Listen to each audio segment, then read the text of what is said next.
আসসালামু আলাইকুম। স্বাগতম জানাচ্ছি আমাদের চ্যানেলটিতে। ফুটবল বিশ্বকাপের পর লাতিন আমেরিকার সবচেয়ে বড় টুর্নামেন্ট কোপা আমেরিকা 2024 সালে যে আসরটি অনুষ্ঠিত হবে যুক্তরাষ্ট্রে। এটি হবে সবচেয়ে প্রাচীন এই টুর্নামেন্টের 48তম আসর। মঙ্গলবার 20 জুন দক্ষিণ আমেরিকান ফুটবল কনফেডারেশন এই টুর্নামেন্টের সূচি ঘোষণা করেছে। সম্মানজনক এই টুর্নামেন্টের বর্তমান চ্যাম্পিয়ন আর্জেন্টিনা, যারা 2021 সালে ফাইনালে ব্রাজিলকে হারিয়ে শিরোপা ঘরে তোলে। টুর্নামেন্টের ইতিহাসে সর্বোচ্চ শিরোপা রয়েছে আর্জেন্টিনা ও উরুগুয়ের। উভয় দলই 15বার করে এই শিরোপা ঘরে তুলেছে। ল্যাতিন আমেরিকার আরেক শক্তিশালী দেশ ব্রাজিল জিতেছে 9বার।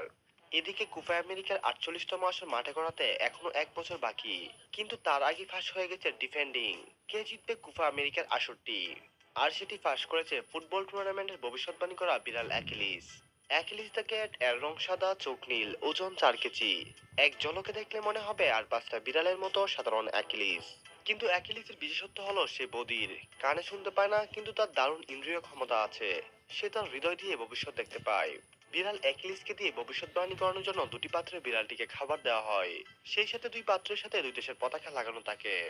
যেই পাত্রের পতাকা লাগানো খাবার পাত্রটি বিড়ালটি বেছে নেয় তাকেই বিজয়ী বলে ধরে নেওয়া হয়। বিড়াল অ্যাকিলিসের ভবিষ্যৎবাণী অনুযায়ী 2024 সালের কোপা আমেরিকা জিতবে মেসি বাহিনী। কেননা বিড়াল অ্যাকিলিস আর্জেন্টিনা দেশের পতাকা লাগানো খাবার পাত্রটি বেছে নেয়। সম্মানিত ভিউয়ার্স, কে জিতবে 2024 সালের কোপা আমেরিকা?